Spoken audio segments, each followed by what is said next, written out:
So, hi, my name is Alicia Needham, and I am the founder of Music's Metaphor. And through music and entertainment, we empower people all over the world in their mental health journey. And so we do that with our Rise and Thrive TV, which is a 24/7 music video platform. And then we also have our concerts and festivals. And so we have our Lonely Souls virtual festival coming up on Saturday, October 23rd.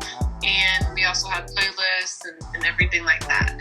So yeah, and then I also do marketing and PR work with musicians. I've been doing that for the past 3 years now.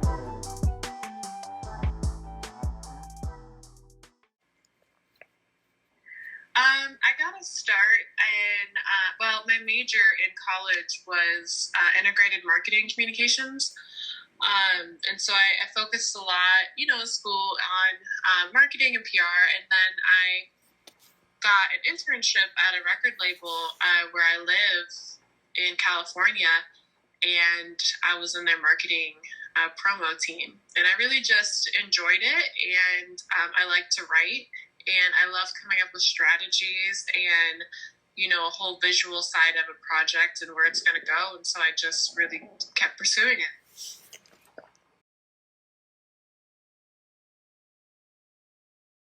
It really just depends on, what you're really promoting. And so if it's, some of the artists I've worked with singles or their albums, you want to start at the end, right, which is the single, and work your way back. And so you really want to take people like on a journey and explain, and have them understand more about you, more about your products, your single, your events through that process. And so as you work your way back, everything that you're sharing and leading up to that, it's getting them more familiar with your product and your event.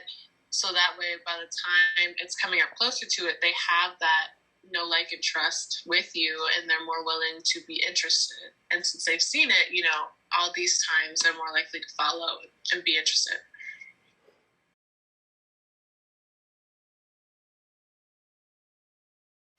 Yeah. So one of these really cool things that I did,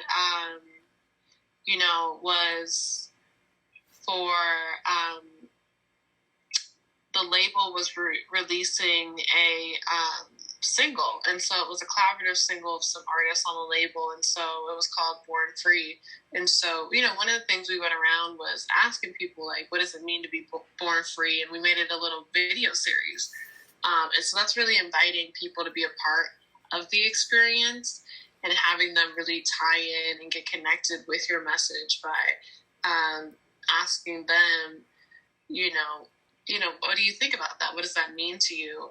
And then really just incorporating that into it. And you also have to not create as much content because then it's coming from other people. It's like a user-generated kind of content type thing. So, yeah, that was something that I had created, and that's something that I continue to use and do today in, different facets. So.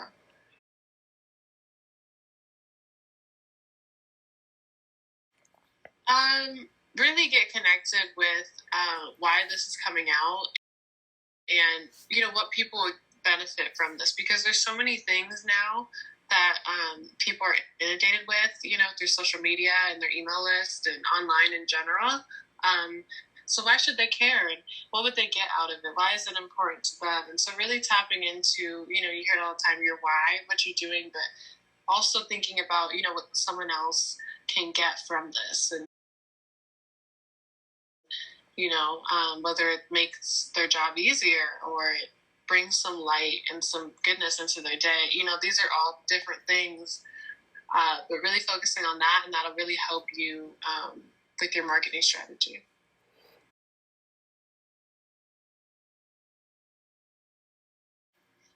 Yeah. I really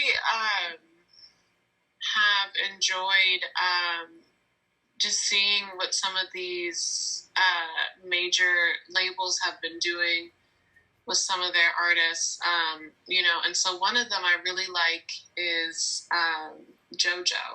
She's a singer who was kind of big in early 2000s and kind of got locked, and she came back. And she's been doing some really cool things with her marketing strategy, where she's, you know, instead of just waiting to share the music day of, you know, the release and have it out there, you know, they've been teasing stuff for weeks. And I like that approach because, you know, yes, you want people to pay for your stuff, and obviously she has a big enough audience where people will, but, you know, you're also giving stuff away for free. And, you know, in this world that we live in, a lot of people and a lot of things, they want things to be free. And so freely giving that stuff away, already getting people connected leading up to the event, or the release of her album or her EP or whatever, her single, I think is really smart.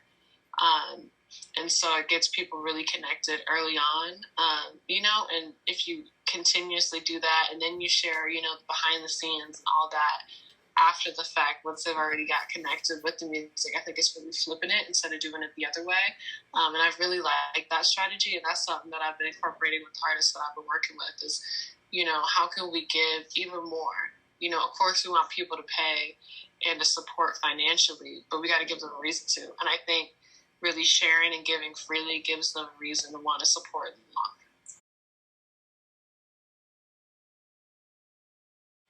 Sure.